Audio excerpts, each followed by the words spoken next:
Hello, everybody. This is Georgianne Hughes, and this is the Byte Show. And it's with great pleasure that we have Aaron Kaplan with us. He is an author and a researcher. You can find him at the Byte Show in the audio library. Click on Aaron Kaplan's name, and his page will open up with all the audio files we've worked on over the years. And tonight, Aaron has a big show for us. Hi, Aaron. Hi, Georgianne. How are you? I'm okay. So what's going on, Aaron? Well, what's going on? For many years, I'm listening to radio shows, listening and watching TV shows, internet shows all over the world. And it seems that until only a few years ago, the shows that I've been listening to were very hyped, very interesting. We had many authors, many researchers, and they were doing new research, and they were trying real hard, and they would try to relate to us their information the way they see it. Yes. And it was very interesting.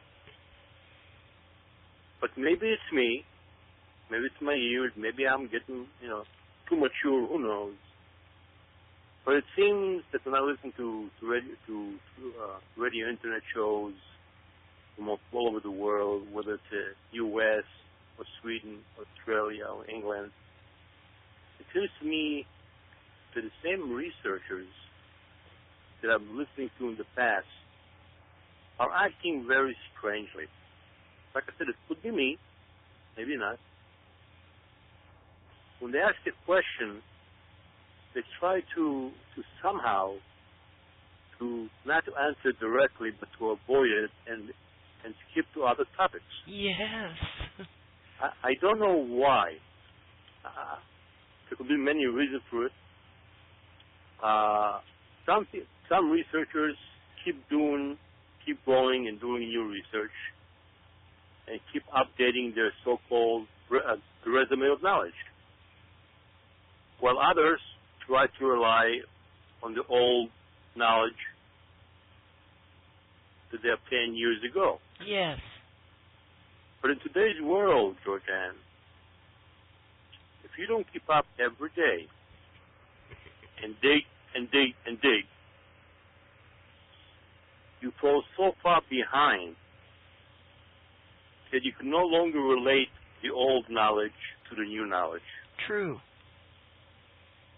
The gap is getting too big. Yeah. It's getting too big. And when I was listening to those experts from all over the world try to explain certain situations, I was telling myself, what's going on here? It doesn't make sense. Well, anyway, I'm hoping tonight that I will make sense on your show. And I'm going to discuss a few topics. One of them, for sure, will be slightly, in the scientific world, slightly earth-shaking. Okay? And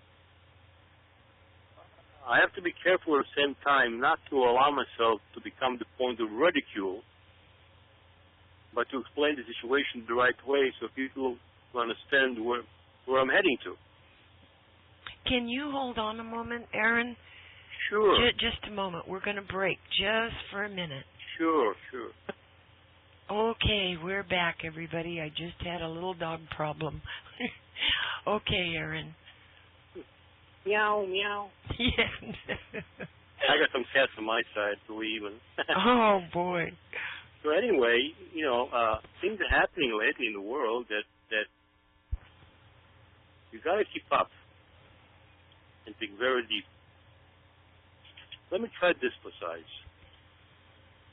Many experts today know, and we hear about every day on the internet, on the conspiracy channels, in certain magazines, newspapers, that our financial system is failing. Yeah. So they say. All we know as citizens is, we have credit cards, and we have bank accounts, And every time we call the bank, we go to the bank, to the machine, to the teller, we are told, sir, you have so much in your account. And we say, oh, that's fine, thank you very much, Mm-hmm. And that's how we keep on going, day to day. But then we're being warned, watch out. Something is wrong here.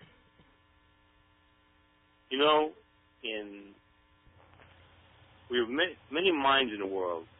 We have gold mines, we have silver mines, we have coal mines, and we have other mines. And there's an old saying, that before something happens, like in the old coal mine, used to keep a small canary in a cage.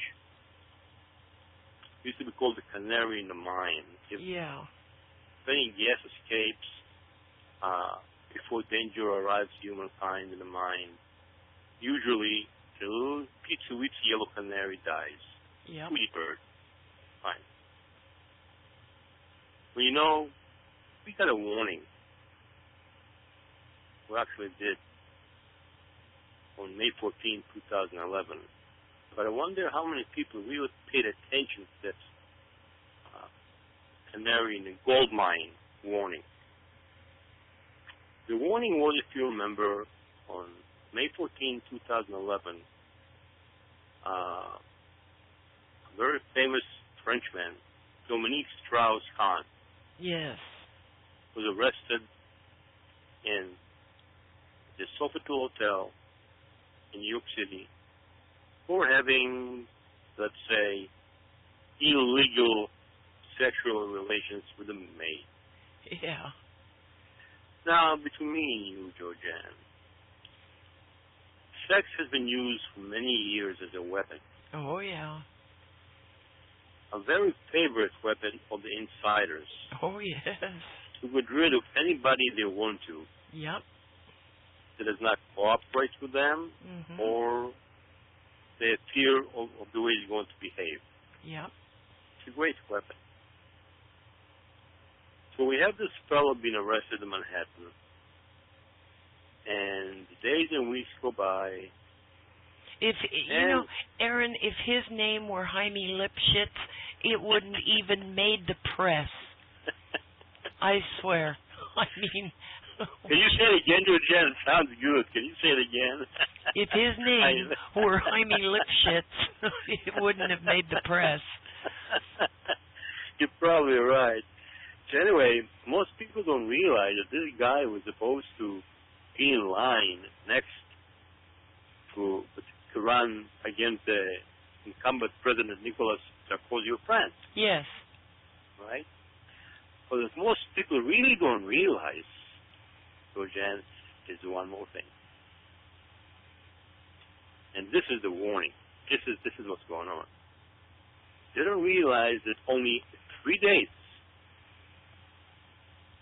after he was arrested, he was scheduled for a certain inspection.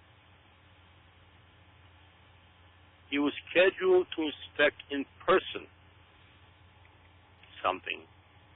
Do you remember the famous movie called Kelly's Heroes? Yes. With the, famous actors. And Colonel Klink and all that. Yeah, similar, yeah. Yeah. And the theme of the story was that a bunch of GIs in Europe got involved with some Germans, and they found out that the Germans are hiding gold bars in a big church, Mm-hmm.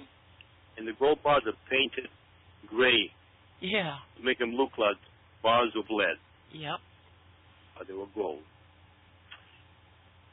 And they managed to find out, and at the end of the movie, the ending was that those who remained alive, from a bunch of GIs, Clint Eastwood, and some other very famous actors, became real heroes and brought the gold back home. Now, in real life, Georgianne, the incident on May 14, 2011, was trying to hide, Georgianne, just the reverse, believe it or not. Oh, boy. Yeah. We have a very famous place called Fort Knox. Mm-hmm. Okay? Fort Knox. all our gold was being hidden. Now, the trick is that very few people know that at the time of his arrest, there was no gold in Fort Knox. The gold is gone. Mm-hmm. And instead of the gold, I understand, they had bars of lead painted gold. Yeah. It was the reverse of the movie, Georgianne, just the reverse. Wow. Oh, gee. Okay? So what I'm saying, it was the canary in the gold mine, Georgianne. We got a warning. But most of us didn't understand what's going on. Right. Comprehend the truth. Okay? Yeah. So whatever the conspiracies that we hear state,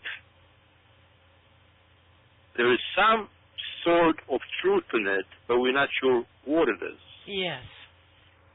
Most of the gold that is going from Fort Knox, or just about all of it, I said a long time ago, is going to block projects. Yeah. Every time we had a stock market crash, another one, another. Oh, we don't understand what happened to the stock market. What happened? I thought we fixed it. Another crash. Gee, I thought we fixed the last one. Another crash. Yeah. Where are the billions and trillions going to, Georgianne? They're not going to my bank account, that's for sure. So somebody's getting them. And it's our secret government. That is a fact. Yep. They're the only one that can pull this off. And now we hear we're not a fixer. Did you hear lately rumors and stories about a new coin that's appearing called Bitcoin? Oh, yes. Watch out, Georgianne. What's going on? It started as a joke, but slowly, in China, in the Far East, in Europe, slowly, somehow, by hook or by crook, more and more professionals are speaking about it. Yes. What's going on, Georgianne? I don't know. Watch out. Maybe that's the new gimmick. Nobody's admitting it yet. So far, it sounds like a monopoly money, toy money. But there's more than that. Big nations are talking about it. China. Big shots inside the Chinese government. Leaders. More and more are speaking about it. Georgianne, it's really frightening. I have no idea what's going on. Everything is kept very, very hush-hush.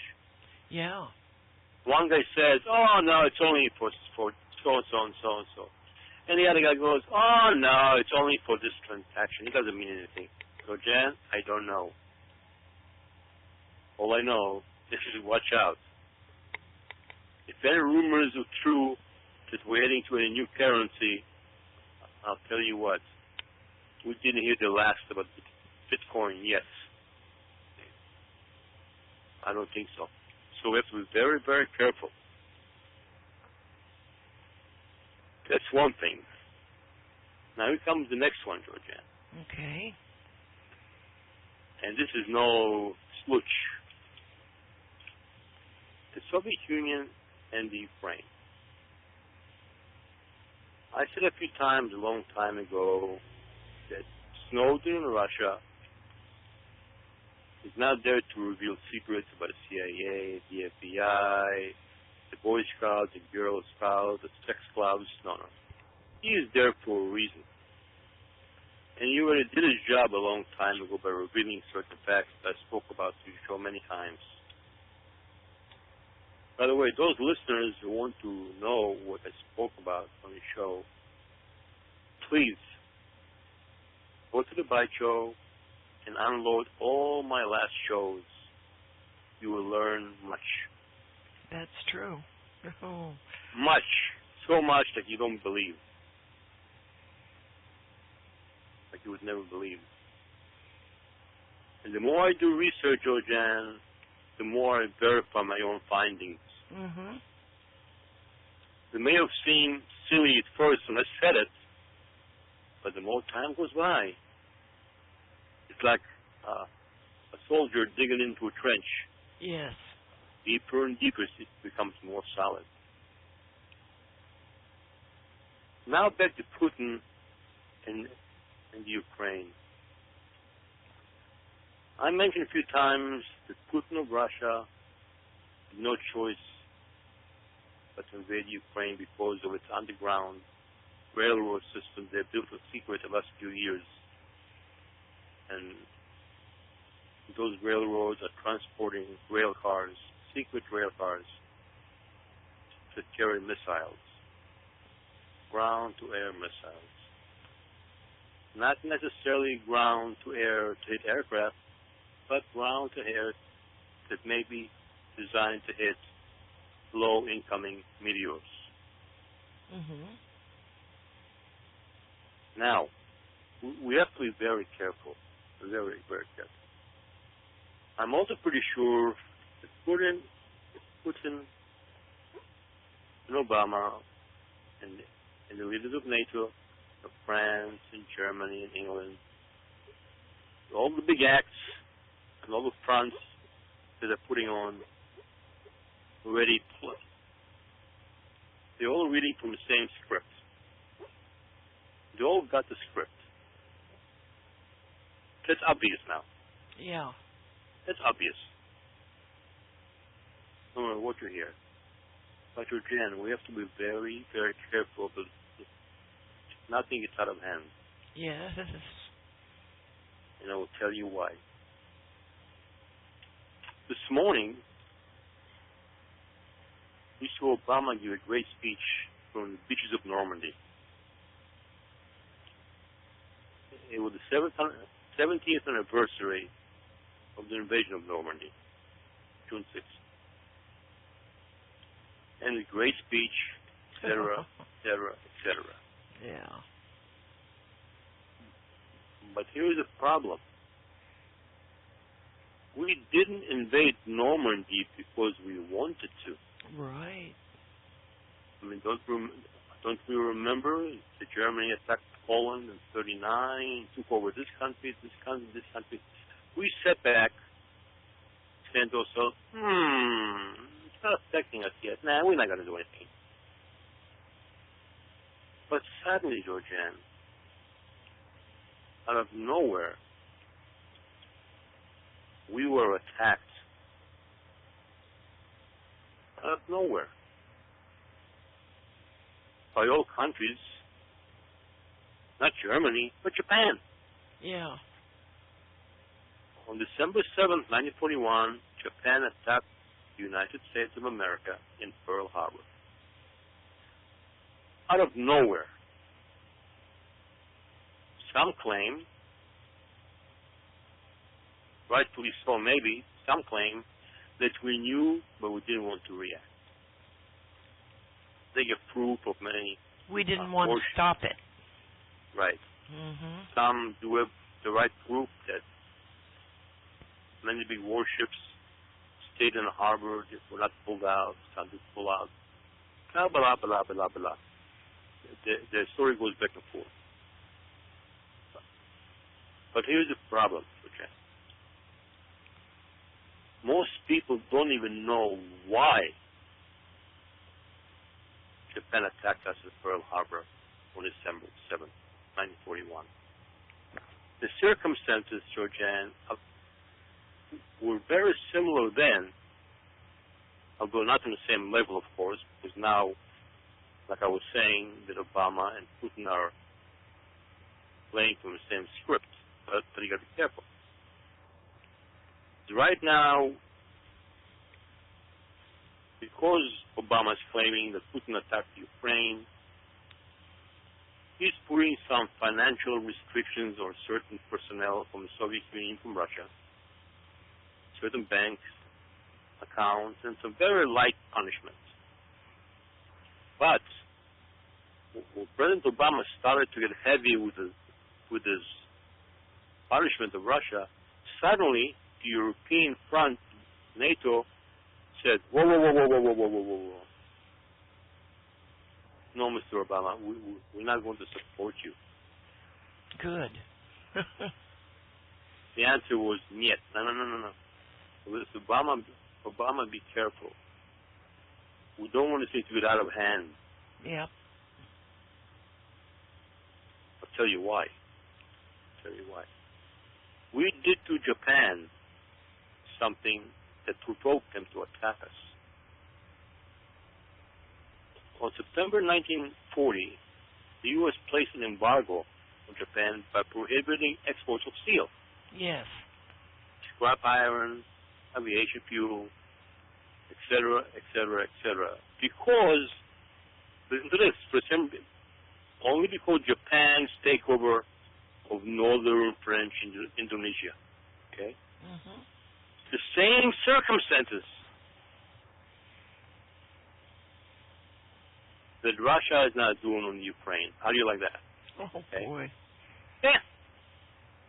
Except now I'm claiming that they're doing it for the written script. Yeah. Right. Okay. Now, but then everybody's saying, watch out. Because Russia can, has European oil supplies, and do so and so and so and so and so and so. And it'll just keep on going, punishment after punishment. Well, I'm going to tell you something, Georgianne, okay? Mm-hmm. This is not the real truth, all right? Russia has something, okay, that's very, very valuable to the U.S.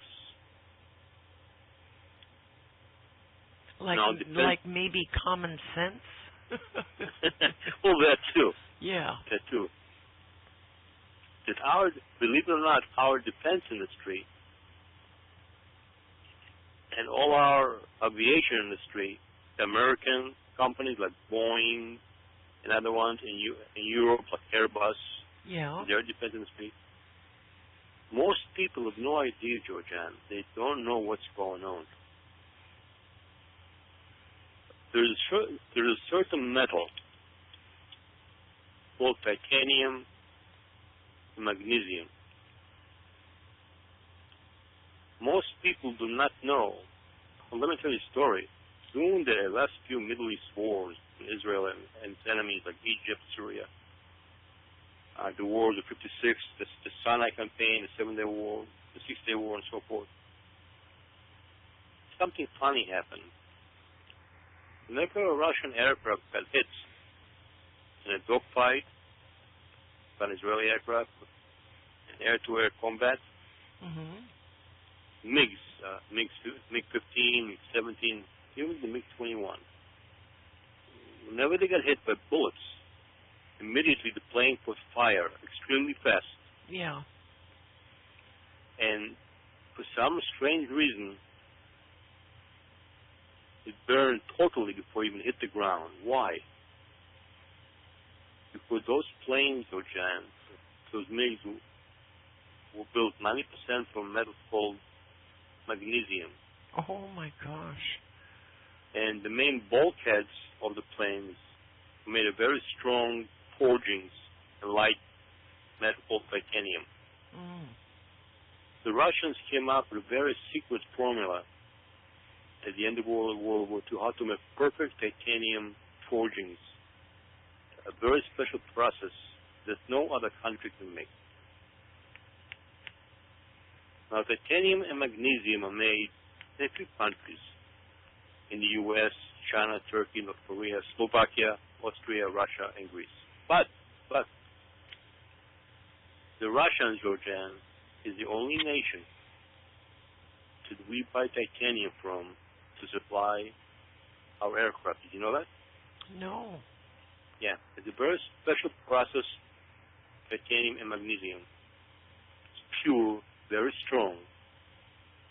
It can be machined very easily and not to crack, and to be actually stronger than steel, can withstand almost anything. Now, if Putin realistically wants to do something, of course we never heard that in public, all he's got to do is sign a bill tonight midnight saying no export of titanium, magnesium to the U.S. for the next 12 months. Well, he did sign something to the effect that Russia would not be supplying engines to the United States anymore. Right. Yeah, but that's only the light beginning. Yeah. See? But if he wants to freeze our defense industry, I mean, really freeze all our industry, aviation industry, civilian and military, all Putin has to do is stop the Soviet Union tonight midnight from exporting titanium blocks and magnesium to the U.S. That's all they have to do. Okay. Yeah. But you would never hear any of our leaders speak about it, would you? So what are we doing threatening Russians with bank accounts and a few shekels here and there? I mean, this is silly. Yeah, it's nuts. Okay? That's what it's supposed to be, Georgiana. See, it's supposed to be silly. But it doesn't get to be too serious. Now you know the truth, Georgiana, what's going on here, what Russia can do to us in 24 hours. I mean, just freeze us. Yeah. And what our response would be? Throw a Pearl Harbor on them? Oh, God. See? It's a catch-22 game. Yeah. But this is the truth. But then I'm going to stop exporting oil to NATO, to Europe. There's no need. This is silly. Yes. Even today, Obama almost bent over and put his head between his knees and kissed his ass goodbye when he said, okay, looks like the Ukraine voted for a new government. I'll support the new premier. Blah, blah, blah, blah, blah. See what's going on? Yeah. She's bending over. Well, it takes a bunch of Nazis to support Nazis, you know. And the U.S. de facto D.C. government is filled with Nazis. Yeah, but Jan, you don't understand. This is absolutely true what you're saying. You're right on. This is the game. Yeah. Oh. This is the script, Jan. This is the game. Most people have no idea what's going on behind the game. Who's pulling the strings of the puppets? It's so disgusting. Sure. God. But only lately can we see that. Yeah. Only lately. 40 years ago, Jan, when JFK was assassinated, nobody saw anything. Yeah. We believed anything we were told. You know, an interesting article, a couple of them came out about a plane, a private aircraft that swerved off the runway, and don't you know, it just mysteriously burst into flames. And one of the passengers, well, at first they said that none of the passengers were injured, and then another thing came out, news blurb, that all of the passengers were killed, and among them is cats.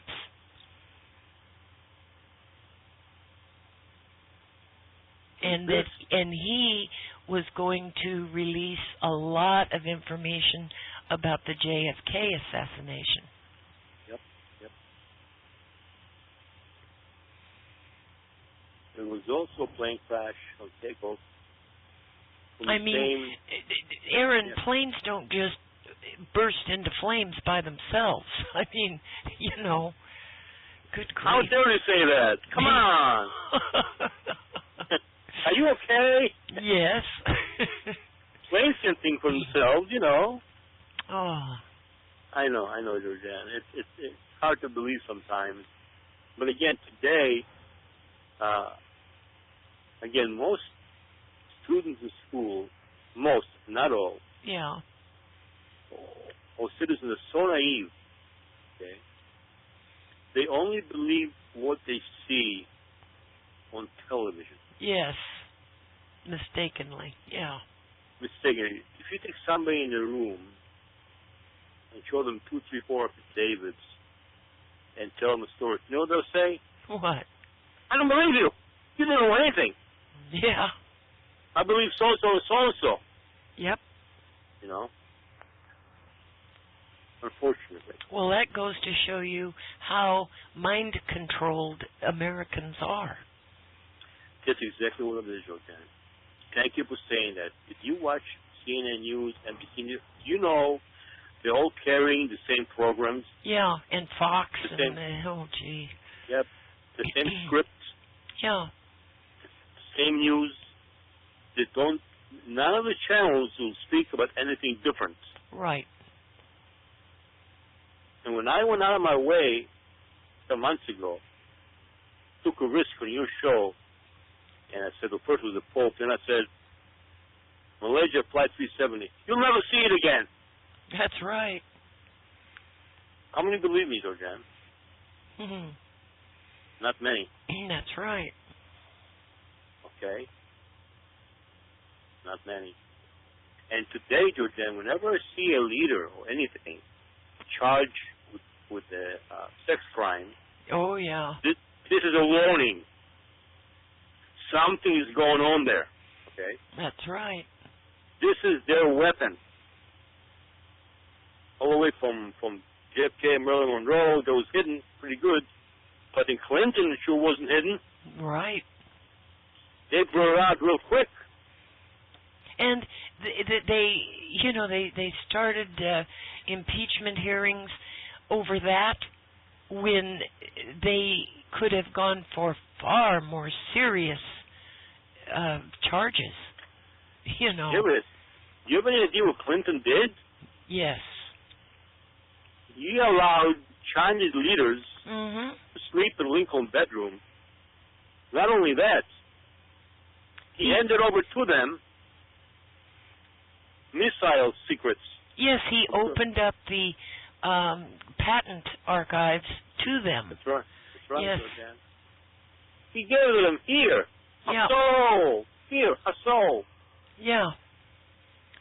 So why should the Chinese try to hack our internet when he gave them when he gave them everything? That's right. Look what's going on now with Obama. Speaking about sex, first we have the disturbances of Libya, Egypt, the Arab Spring, Syria, the Vatican, the new Pope, the old Pope, Yeah. and Ukraine, Russia, China, Flight 370, CNN, the joke with the CNN flight simulator, with the poor reporter sitting inside a flight simulator for a month and a half, and you couldn't get out. You see it? Yeah. That was sad. Mm. And then Obama's medical plan, What a fraud that is. the Obamacare, IRS, Benghazi, Hillary Clinton's brain injury. I don't remember nothing. I fell, I hit my head. I don't remember anything. Gee whiz. Yeah. Then, there was the Trayvon Martin trial, George Zimmerman to keep us busy for almost a year. The school shootings and the Army base shooting, Navy Yard shooting, college campus shooting, college campus knifing. Yeah. Chan, what are they throwing at us? Yep. Am I crazy or what? No. What they're doing, Georgianne, they're doing everything in their power to keep us busy with nonsense. Oh, yeah. Keep us away from thinking what's really going on and what's coming down the chute. That's right. That's exactly what they're doing. One of their favorite things is abortion, and keep people focused on abortion while they pass more draconian laws. Yep, among other things. And think about sex scandals. Poor General Petraeus, who was a hero of Iraq, Yeah. was thrown a sex scandal with his biographer. Georgianne, please give me a break. What are they doing? Yeah. How far will they go? Okay. How far? Unbelievable. It's just too much. It's too much. Now, if you think that's too much, okay, here comes the big one, okay. This is I was saving big announcement. I have to say it the right way, though, so it doesn't sound too serious and people will understand what's going on. It's. Do you ever watch when you were young the movie called The Wizard of Oz? Mhm. Okay. You remember, Dorothy gets caught up with a tornado. Yeah. Well, pretty soon it's going to be coming to your neighborhood too.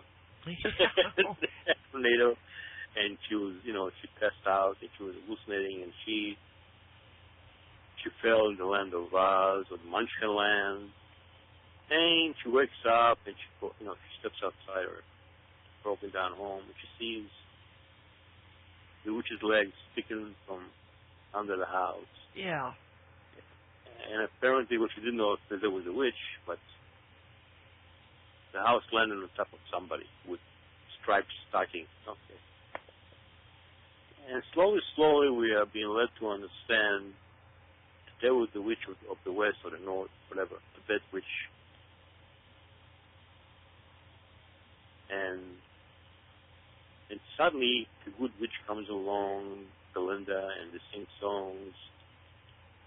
But now comes another turn. The little munchkins all wake up and all start to sing a song. Ding dang, the witch is dead, the witch is dead, the witch is dead. Dun, dun, dun, dun, dun, dun. They could sing that about Hillary Clinton, as far as I'm concerned. Come on, Georgianne, what are you doing there? Are you trying to go for show business? Mm-hmm. So anyway, that's a great song. But now to make it official that the witch is really dead, the mayor comes out in his green, suit, and the undertaker with a big scroll in his hand, and he reads from the scroll, "The witch is really dead. I hereby proclaim by the power of Munchkinland that the witch is dead." Yeah. And he keeps singing the song. Now. I'm going to make a small change in the song, Georgianne, okay? Okay. A small minor change to allow me and you show to sing a little song. I'm not trying to write in your resume for showbiz. I'm just trying to explain something I think people will understand. So instead of the witch is dead, I'm going to substitute something. And let me sing the song. Ding dong, the bomb is dead, the bomb is dead, the bomb is dead. Ding dong, the atomic bomb is dead. Okay. Well, they have got far superior and far more lethal technology than the bomb. The bomb is antique. That's correct. That's correct. But you know where I'm heading to, because I mentioned a few times in the show, but now I'm positive because of what's happening. Yes. Apparently, Georgianne, the atomic bomb is dead, but not dead and buried. Well, they've got to get rid of the components somehow. Yeah, that I believe is being done right now very slowly. It started about 10 years ago. When Russia sent to the U.S. Some nuclear bombs, and they claimed there are too many of them, and they don't want any groups to get their hands on it, and they want the U.S. to dismantle them. Mm-hmm. But the problem is, Georgianne, that the U.S. is not dismantling those bombs. Yeah, they're whatchamacallit them. Recycling them. Refurbishing. Refurbishing them and sending some of them somewhere. Mm-hmm. Some are wound up on the moon and other stuff, but that's not my main point here. Apparently, Georgianne, in the old days, used to be, we all saw in the old movies with the dinosaurs, if we believe in that stuff, the caveman, yeah, trying to protect himself using his hands as fists first. And how can we forget the movie with Raquel Welch? Mhm. Beautiful, gorgeous, prehistoric woman with a bikini, you know. Yeah. And she was protected by a caveman who carried her on his back and would fight for her until he died. And of course, the caveman originally, according to all the old stories, used hands, legs, and knives, bows and arrows.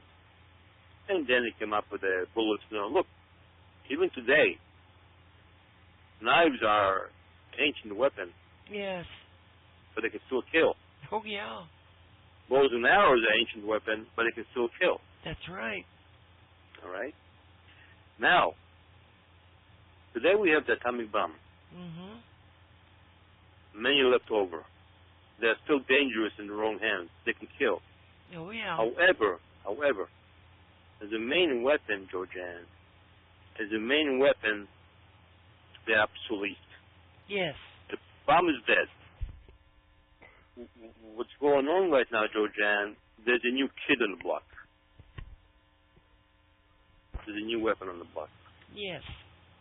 And the Soviet Union, Putin, the Chinese leaders, all the American presidents, right now Obama, all NATO leaders, all of them know exactly what it is. They know. Yeah. But none of them is saying one word.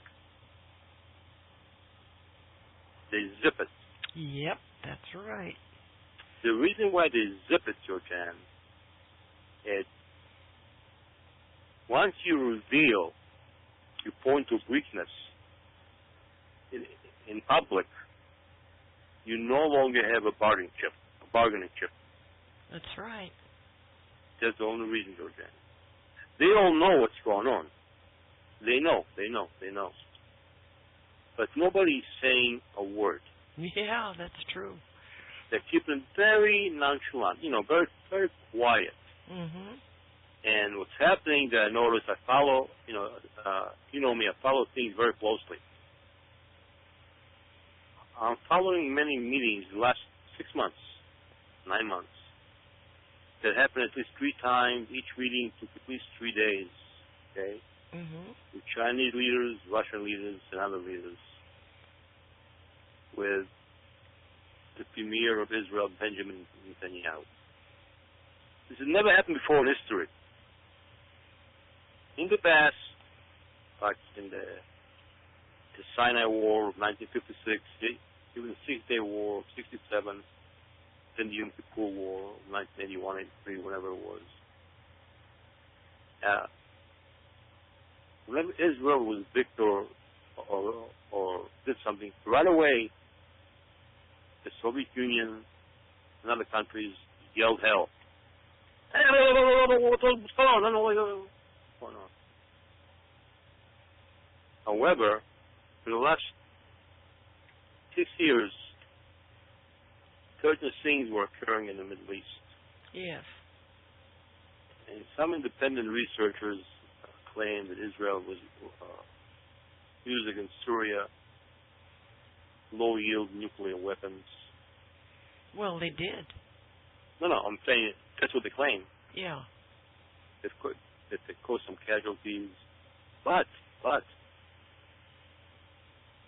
the Russian leader, Putin, China, those people who in the past usually were the first ones to yell foul, kept their mouth shut. Did you notice? Didn't say one word. Yep. Just the reverse. Later, Benjamin Netanyahu was invited a few times to spend a minimum in secret of 3 days with Putin in secret, and in China with Chinese leaders in secret. So, Jan, I'm positive. I'm not wrong what I'm telling you, and I want the world to hear that because now it's becoming a reality. There's a new kid in the block with a new weapon. Oh, yeah. I've stated before what it is. I'm not going to say it again now. I'm going to let your listeners unload the old shows and find out what it is. It has to do with an old Sumerian legendary weapon called the Spear of Destiny. Mm-hmm. That's all I'm going to say for now. But it's now a fact, Georgianne. I'm so positive, it's unbelievable. I'm so positive. Mm. The problem with this weapon is, Georgianne, the problem with it is whoever operates it is not in full control of it. This weapon will do whatever is necessary as to the wishes of the operator. Mm-hmm. It will do so. Because this weapon is not self-thinking. Right. In other words, this weapon is connected. I don't care what it sounds like, Georgianne. That's fine. I'll take my punishment. I'll take my whipping and bear it. This weapon is connected interdimensionally to another time and space. Maybe that's what they used on that Flight 370 that disappeared. Georgianne, I have no idea. Well, I claim that it didn't disappear. I claim that it wound up in Pakistan. I don't think so. No, I mean, that's what I claim. Yeah. But I have no idea. I can never be sure. Yeah. They were after certain people on the flight. And this weapon is very carefully controlled by our makers. Very carefully controlled. Apparently, it seems that those makers, which are the Anunnaki, did this on purpose. They knew exactly, I believe, when certain people will require certain help. Yeah. They knew it in advance. And they are making sure that whoever operates this weapon with a certain DNA will always have whatever they need. This weapon, Georgianne, is being monitored very, very carefully. Mm-hmm. However, this weapon will do whatever is necessary at the request of its operator. Mm-hmm. The supervisors of this weapon, which are far away, will not refuse. They will never say no. They will allow it to go on. Mm. They have done so far on a very, very small scale. Yeah. Very minute scale. But it seems that world leaders, Georgianne, already realize what's going on. They know. That's why everybody, especially Putin, which I'm shocked, and Chinese leaders are keeping their mouth shut. It's never happened before, Georgianne. I know. Never. They know. And all this hysteria from Iran, which is dangerous, but the Iranians are not stupid, Georgianne. I know that too. They are not stupid. They know what's going on. Yeah. But again, they have to keep up their bravado. Their bravado. Yes. The rest of the Arab world, so they can keep up their power, control over the poor Arabs. Mm-hmm. That's basically what's going on now. Oh boy. Because let me tell you something. If this weapon is unleashed to its full capacity, it is basically, it can be within a split second, Georgianne, a total planet destroyer. Yeah, it's a planet buster. In a split second. Yes. So it can send things into other dimensions too. It can do whatever it wants. Yes. It's being controlled at the end by certain entities. Yeah. Are you However, talking about the Anunnaki? definitely.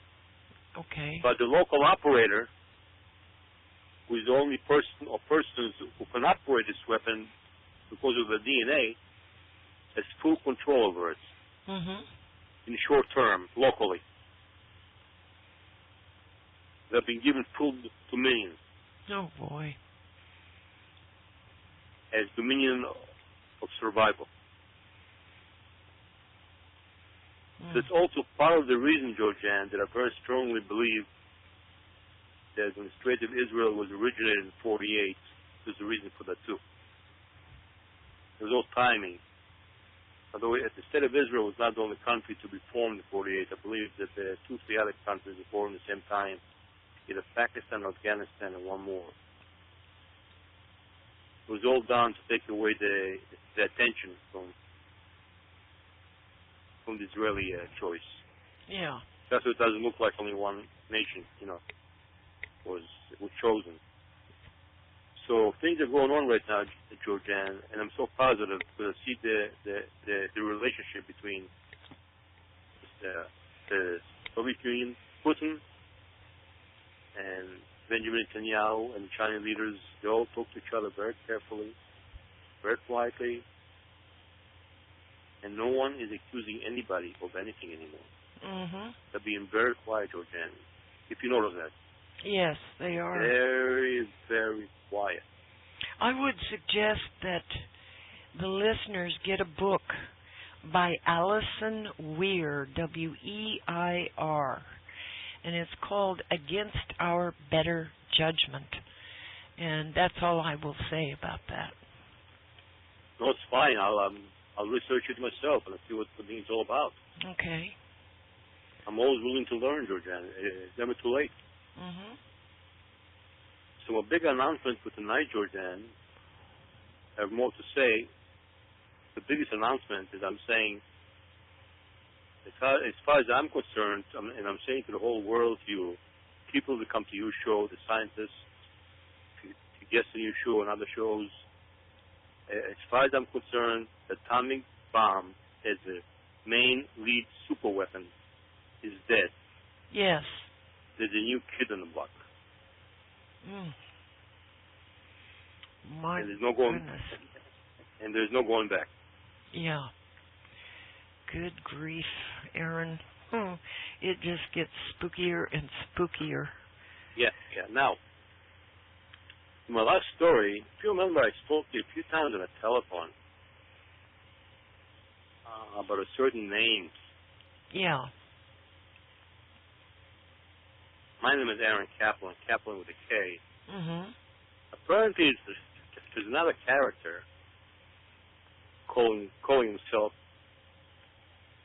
Kaplan. He's not related to me. Maybe he should be, but he's not. First name, like from the cartoon, on TV, Park Street or Park, whatever they call it, Park Kids. Kyle Kaplan. Yeah. Okay. Some months ago, I made a very strange statement in your show. Very strange. That information that came from Texas, from the University of Texas, from an observatory called the McDonald Observatory, which is located in the Davis Mountains in Texas. Yes. Using their 2.7-meter telescope.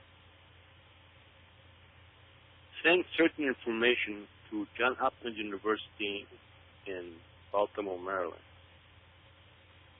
And from Baltimore, Maryland, a small information leak occurred.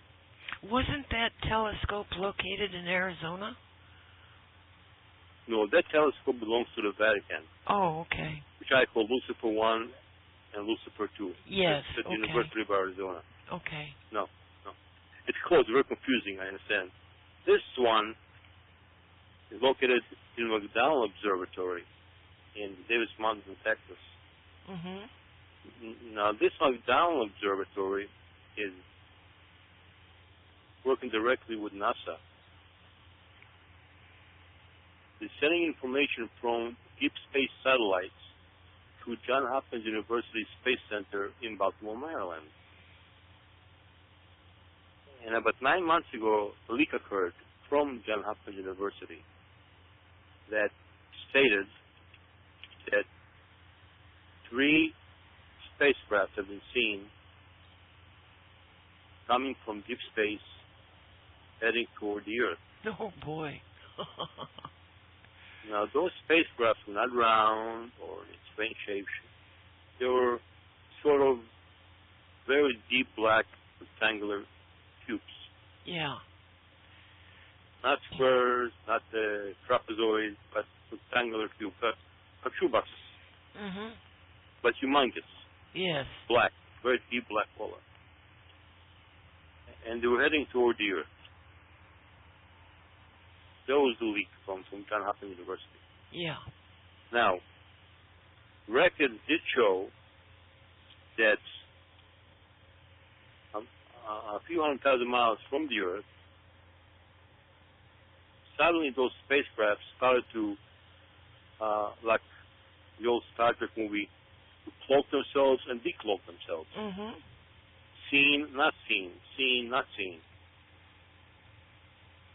At the end, it appears that those 3 spacecraft did not approach Earth or land on it. Very close. They landed and docked on the dark side of the moon. Yeah. They're still there.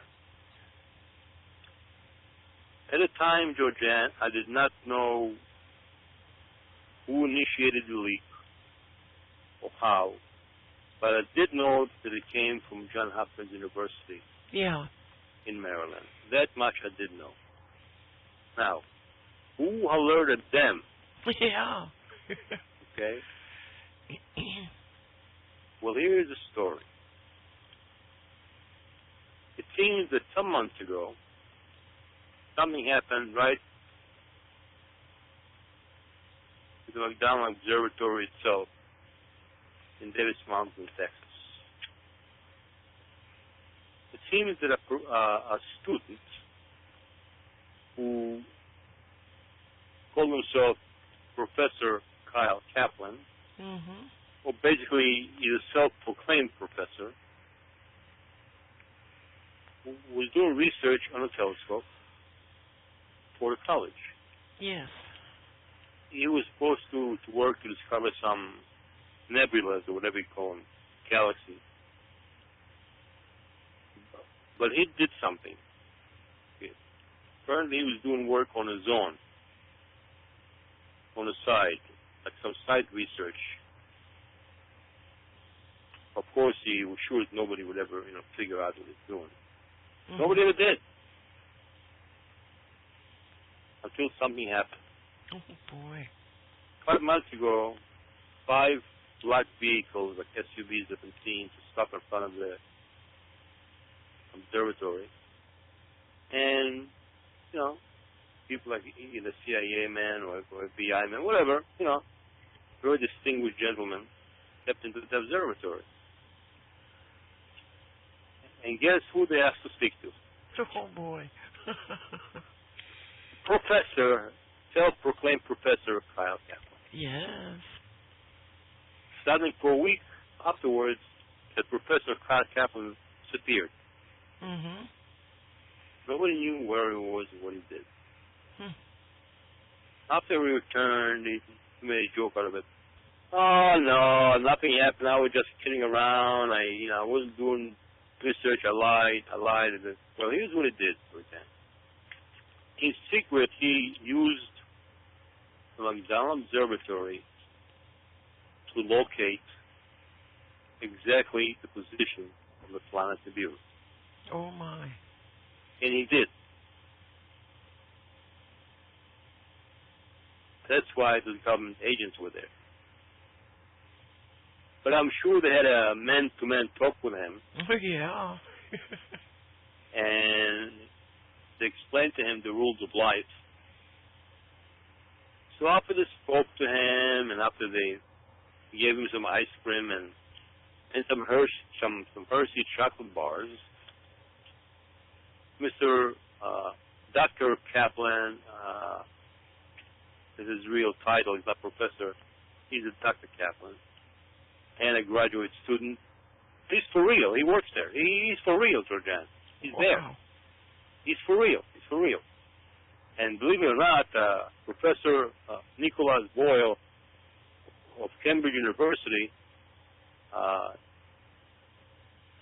who's very famous in giving lectures and speeches in German, in a very recent statement, he actually backed up the data and findings of this mystery Dr. Kyle Kaplan. So this guy's for real. He basically saying that Nibiru, as of 6 months ago, is only 8 AU's years away from the planet Earth. And 1 AU is roughly 93 million miles. Oh, boy. So if you take 93 million times 80, you're going to get a number. The only thing that we don't know is the exact speed of the planet Nibiru. Yeah. Or if it speeds up on its own, or it stops somewhere for sightseeing, like the Bronx Zoo, who knows? Yeah. But that's basically what happens. So this guy is for real. And he got a stern warning from government people. So what I simply did, Georgian, I connected him to the revelation of Johns Hopkins University about the 3 spaceships. Why? Because they claimed, Johns Hopkins University claimed, that the extension used, whoever contacted them used observatory, McDonald Observatory telephone system, and the extension was the same one as of the desk of Kyle Kaplan. Oh, my goodness. All right?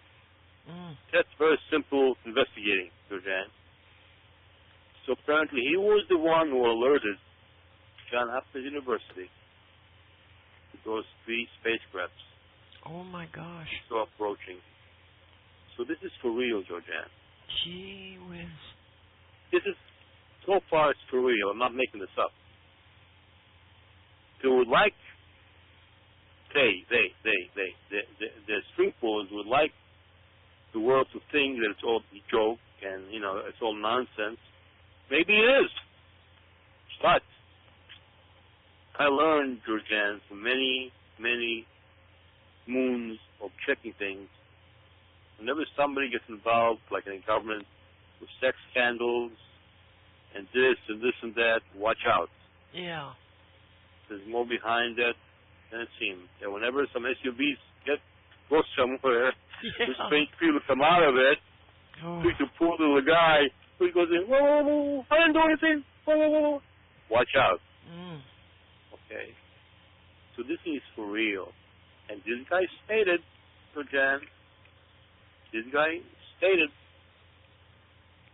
as of back in January, actually I believe it was January 30th, 2014, that as of the date, planet Nibiru is 80 AUs away. Oh, my goodness. That's what he said. He also said one more strange thing. He said, watch out for the month of August. Of what year? 2014. Oh, my goodness. That's June, July, August. Whoops. Types.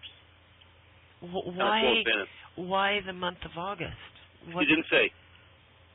Okay. That's all he said. Watch out until the month of August.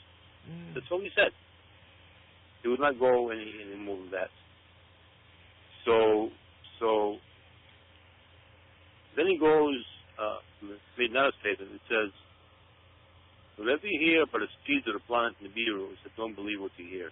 Yeah. That planet was engineered and re-engineered for the last 45 million years. Oh, my goodness. It is self-propelled, and it can do whatever it wants. In other words, the operators, which are now lucky, can do whatever they wish with that planet. What do you think what do you think their plans are for that planet? Well, you have to remember one thing, Georgianne. Planet Nibiru is only one planet. Yes. It is a solar system. The planet Nibiru itself is only part of 7 little planets who rotate against the mother brown planet, which Nibiru is part of. Okay. They're going around, and 7 planets going around the center, zing, zing, zing, zing, zing, zing, and going forward like a spring loop. That's why whenever it gets here, we will never know. It'll come out of nowhere. Ooh. It'll come out of nowhere. Wow. Now you see it, now you don't. Yeah. And for the planets out, look, in the old days, Georgianne, there were stories. Some research still believe it. I don't think that the Korash can even believe it. You know, Georgianne, most people don't realize what I figured out. The Korash Sitkin was a genius. Yes. He knew exactly what he was doing, what his limitations were with the U.S. government, to send him to research all over the world, in communist Russia, KGB land, etc., etc., etc. When he researched his information, he must have agreed to print the truth, however, to hide and bend certain things. Yeah. What he simply did, Georgianne, very simply, remember during World War II when the Indian wrote the code, Indian code, the Germans couldn't figure out? Yes. Well, the Korash Sitkin did the reverse. He wrote his book, The Top Planet, in a very simple code. So simple that even a kindergarten kid can figure it out. I did. One page, he says one thing, and the next chapter, he takes it back. Oh, my goodness. For example, I'm not sure whether you read the book The Top Planet or not. A but long one time chapter ago. It strictly says, black and white, that the flying machines of the Anunnaki are round. R-O-U-N-D. They are round. They are giant UFOs. Yeah. That's what they are. So how can you state in a few lines later or a chapter later that the Anunnaki came here to mine gold and rocket ships? Yeah. Come on! Rocket ships wouldn't have worked. No, the rocket ships belong to Dan. See, he was very careful. He told us the truth, but he was held who they really belong to. Yeah. They belong to the Martians who escaped the planet Mars. Yeah. That's why those big landing strips in Central America, in Peru, in the Middle East, and Canada. You see? Yeah. In Nazca. You have to be smart, Georgianne. You have to follow the bouncing ball the right way. The Korash Sitkin was a genius. He knew exactly what he was doing. And I think I told you once, maybe not, certain people still until this day do not believe in the Korash Sitkin theory. Well, let me tell you something, okay? Did you know, now when I'm telling you the truth, that the in the Iraq War from day one, when we entered Iraq, did you know, I think I mentioned once in your show, did you know that the Korash Sitkin was basically the architect of the invasion? Oh, my God. He provided the general the plan. What town to invade first? For that illegal war. Oh, my God. What museums to go to first? Gee. And what to look for. And what to grab first before they do anything. Yeah. He gave them a list of artifacts that they must find and bring back home. So if somebody tells me that the Korash Sitkin was an old fool or a reptilian or he was controlled, no, let me tell you something. He was the only one at the time in the 50s and 60s because of his background when he was born in some crazy land in Europe, Afghanistan, Afghanistan, whatever. But he learned the Sumerian language in a very private education with Jewish educators. That's why they used them. And in Iraq, when the Iraq War first broke out, whenever they found an artifact, guess whom they called to interpret it? The Korasican. Wow. So I don't want to hear from anybody, oh, the Korasican was a fool, he was not correct. There's one fellow that goes around the country and the world, I don't want to say his name, who makes fun of the Korasican, especially now that he's dead, says, oh, this word, nachash, snake, does not mean what the Korasican said, it means something else. He does that just to get self satisfaction, whatever, you know, to promote himself. You know, to sound smart. Yeah. But once the U.S. Army, Georgian, uses you for your knowledge to invade a nation and where to go to, I don't want to hear from anybody. Yeah. It's crap. That's a fact, Georgian. He was the architect of what city to go to first. Oh my gosh. That's why the U.S. Army, if you read the manifest of the war in Iraq, you'll see they very rarely went to towns to destroy tanks or certain things. The only thing they did the first few nights is destroy their air defenses that they had to. But after that, Georgian, they headed straight to the museum, Georgian. Yeah, I remember. Straight. And what did we claim? Oh, looters.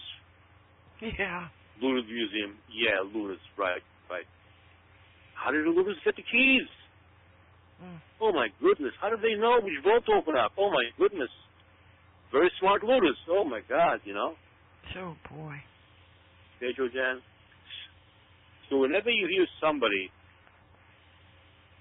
say something, look, he wasn't perfect. I'm sure he made a mistake, but let me tell you, I followed his work. He was very clever. He wrote this book in a code. And I broke it. It's a very simple code. It's so simple. That was gave me the lead, actually, to the Martians coming to Earth. After I read it a few times, I said, wait, what's going on here? He wrote the truth, except he didn't want us to know what's going on right away.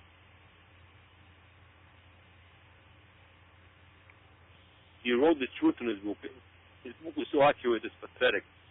Wow. Certain people say that the orbit of Nibiru is 4,000 years. Some say it's 3,200 years. Some say other numbers. Look, the orbit of the planet Nibiru is exactly, I don't want to put myself out on the line here, on a limb, is exactly 3,600 years. Wow. And how do I know that? It's not my interpretation and knowledge. It's very simple. Because in all the Sumerian tablets that have been interpreted not only by the Korasican, but by other experts by now, there are Sumerian tablets who actually claim, they say, that the gods are sitting, I'm going to exaggerate, in a bar, like the Irish pub bar, you know. Yeah. And talking to one another. And one god is talking to the other god and saying, you know, I'm already here for 10 sharing. Yeah. I'm here for 36,000 years. Yep. Or I'm here for 70 sharing. The number he gave was 70 times 3,600 exactly. That means, Georgian, that the true number of the orbit of Nibiru is exactly 3,600. And the word Shearim has two meanings. In New Modern Hebrew, the word Shar is the singular of Shearim, Shahar, means a gate. Yes. It's a gate to something. Yeah. In ancient Sumerian, the word Shahar means 3,600 years. Mm-hmm. That's the time span of the orbit of the planet Nibiru. Wow. Shahar. That's what it means. So when the gods are sitting and talking to each other and telling one another, oh, man, I've been here for 15 Shearim. He's telling you he's been here exactly for 15 times 3,600. And the reason why I know that is he gives the exact year. Oh. 15 times 3,600, whatever it is. Yeah. Which is 36,000 plus 18,000. He gave the exact final number. Oh my gosh. Once somebody gives you that, it's like a key to a code. This is it. Mm. You can't change that, Georgianne. I don't care what anybody says. Mm. And last time Nibiru left here was the day of the Exodus, when Moses took the Israelites out of Egypt. You remember Moses, Charlton Heston, and Elizabeth Taylor? Moses, Moses! Yeah. Basically, that's it. That's exactly. And it's due any second. And like Naki says, Quetzalcoatl told his people, I'm going to return. He didn't say the Anunnaki or the planet Nibiru. He said, I'm going to return with my family to the planet at the end of the calendar days. Whoa. Which is the end of the Mayan calendar, or which I said was actually an Anunnaki calendar. The Anunnaki calendar, yeah. Right, exactly. Which was due at the end of 2012. But of course, then there was leap year and some Gregorian extension, whatever. But it's like you call your landlord and you didn't pay the rent, and you tell your landlord the check is in the mail now. Well, that planet is in the mail now. It's on the way here. Oh boy. Well, so that's basically it. Look at the Mayan calendar. I don't believe for a minute that the Mayans had the knowledge to put that calendar together, no more than I believe that the Egyptians built the pyramids. They're cannibals. The Mayans are cannibals. Yes. But you see on TV, they interview the Mayans. My grandfather's people, they knew astronomy, they knew craft. Yeah. They were given the calendar by the Anunnaki, but Tooth. That's right. Thoth, mm-hmm. which is the brother of Nibiru, of Marduk. Yes. The son of Enki. Mm-hmm. And Enki told Marduk, give this calendar to Tooth, to give it to people in Central America to help them survive in the next 3,600 years. Even give it the years, 3,600 to the end of the calendar days. Yeah. So, who's to argue with 3,600? This is the number. Yep. That's basically what's going on. The Mayans, 50 years after Nibiru, the planet left, turned back to cannibalism. Mm-hmm. They did, and they killed thousands and thousands and thousands of people. And those people are going to figure out the astronomy of planets? Yeah. Gee. Oy vey, give me a break. Yeah. Yeah, that's right. Oh. I'm trying to explain it the best way I can, Georgianne, without sounding too hysterical, Yeah, I understand. Well, Aaron, what will the Anunnaki do when they get here? Will they emulate the second coming of Christ? I mean, what will they do? Religion, Georgianne, you have to understand one thing. Religion is very valuable to us. Yeah, it keeps us divided. If you're a Christian, most Christians or Catholics swear by Jesus Christ. Yeah. He's their Savior, their God, Son of God. Yeah. If you're Jewish, it's some other character, the Messiah, Yeah. Moses, Abraham. If you're Muslim, Allah, Muhammad, Allah is prophet or whatever. See what's going on? Every religion swears by its own. That's what they did. Yeah, they're all Yahwist religions, basically. Yeah. But people don't realize that before Abraham, roughly 300-400 years before Exodus, there were no Jews, there were no Hebrews. That's right. Abraham's son Isaac was the first Hebrew. Yeah. And Abraham's firstborn, when he had his sexual relations with his maid Hagar, became Ismail, which is theoretically the first Muslim. Mm-hmm. So all the religions of the world, Muslims, Jews, were originated at the same time. Christianity started legally roughly 200 to 300 years after the death of Jesus. Jesus was not a Christian, he was Jewish. That's right. But most people don't realize that. He was not in agreement with the Sanhedrin people. He had a lot of anger toward them. Oh yeah, him and his so-called disciples, his buddies. Yeah. They were all students in Hebrew schools, in the old yeshivas. They knew the old testaments. Mm-hmm. They knew every line. They were very clever. They studied everything. Mm-hmm. That's why the Romans didn't trust them. They were too smart. Yeah. So they had to find an excuse to kill them, and they did. They found an excuse at the end. They collaborated against them. They found somebody in the crowd who turned turncoats on Jesus and killed him. Yeah. And of course, now we know that Jesus very possibly could have been artificially summoned by Mary from an alien. Who knows? Yeah. So many things are up in the air with that, and like I said, it's very very touchy.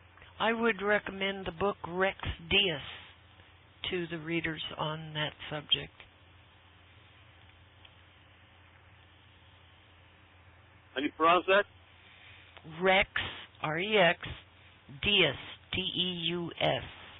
Okay, I'll look it up too. Okay. And like I said to you again, I'm doing research constantly. Yes.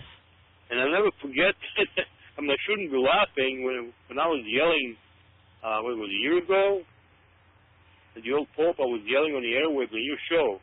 What's going on with the Pope? Yeah. What saying about Mary and not being a virgin now, this. I said, hey, that Pope is not going to last too long. Yeah. And boom. Yeah.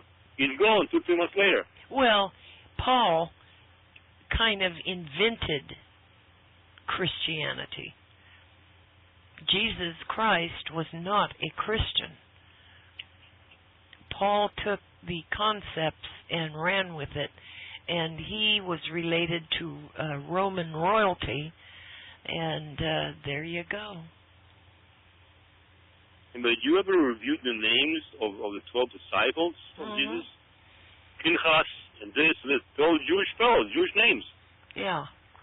All of them. There was bodies from Hebrew school. Yeah. But most people don't realize that. It's strange. It's very hard to comprehend. Yes. And it's silly, but that's well now slowly the world is starting to come around and admit it very, very slowly. Yeah. Very, very slow, where 30, 40 years ago, nobody would dare to speak about the subject, you know? Oh, I have for years. And there is so much evidence out there, and I don't mean conjecture, I mean evidence, that this whole thing was contrived to cause division among the people. And it has been successful, and now we've got these Christians that are clamoring after Armageddon. They want millions and millions of people to die. It's insane. It's just insane. Well, what you just said about the three religions of the world, the radicals, which basically happened only a few thousand years ago, the same thing that those characters, which I call the fallen angels, did to us, with humankind back in Tower of Babel. They caused the people to spread them all over the world, and force them to speak different tongues. Yep. It's basically the same. Mm-hmm. Here they're playing games with languages, and here they're playing game with religion. Yep, that's right. It's exactly the same. Yeah. Oh. And the guy's name was Nimrod. Yeah. Nimrod wasn't stupid. Somebody said, "Oh, he's a Nimrod." No, Nimrod figured it out. He wasn't particularly 100% human either. No, he wasn't. He was what's called he was beginning to become a giant, Jordan. Yes, a Gabarim. Gibor. Yeah. I think I explained once that the modern Hebrew, Gibor means a hero. Yeah. However, in ancient Hebrew Sumerian, Gibor means the one born to the sexual relations of human and women, and the fallen angels who became giants. Mm-hmm. And when he became around 14, 15 years old, people already saw in him that he's starting to become a Gibor, a giant. Mm-hmm. But you see, he was the one, he knew the fate of the flood, why Cain drowned in a flood. Yeah. That's why he built the Tower of Babel. Yeah. He said, I'm going to build this tower in case to bring another flood on us, the gods. We'll be able to survive the waters. All they were what the big issue was that they were challenging the gods' power by building that tower. That's all it was about. They were, but it depends who God was. They were really challenging the gods who wanted to destroy the giants who brought the floods on them in the first place. Mm-hmm. Enki. Yeah.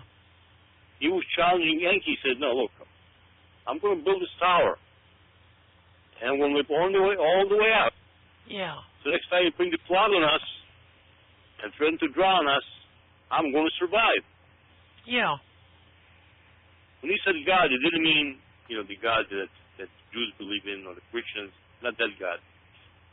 He actually referred to the gods who he knew were really in control, because he knew who they were at the time. Mm-hmm. Except the word God loses translation between his days and our days. Oh boy, isn't that the truth? He knew exactly who they were, because his parents were the fallen angels and human female. He knew. Yes. Oh, my gosh. Yeah, it's very complex, Georgiana. It's very complex.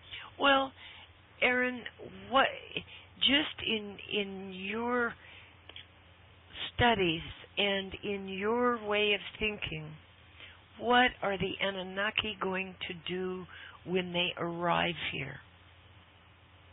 Bad news, Jordan. Real bad news. Oh boy. Not to the average person. Well, not most of the average persons. No. What they're going to do is a story. We all heard of the groups like, the old Ponyan name, Illuminatis, the Trilateral Commission, the Mason, this group. Mm-hmm. Most of these groups are the right hands of the original fallen angels, Nephilim, all their descendants. Yeah. They have a purpose. All of the groups were given a purpose. Yeah. However, before the 1800s, before the 1500s. Yeah, we had plagues there and there. We had black plagues. Millions died, so forth and so forth and so forth. But never so many people die by design. Yeah.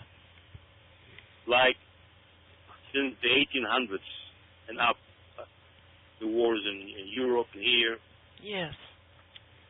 And then, of course, the World War I, poison gases, and I think in World War II, with the concentration camps where many Jews died, gypsies and other religions, just because of certain things they did,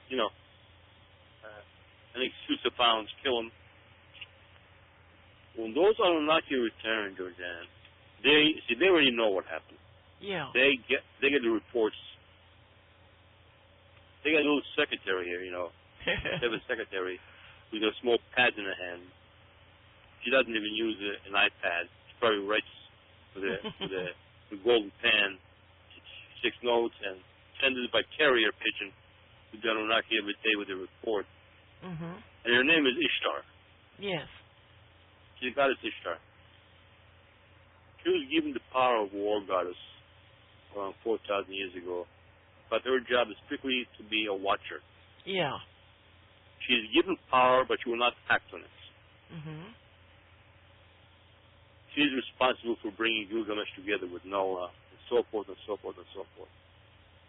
And she's also the reason why the very famous Dr. Alan Hynek back in the 60s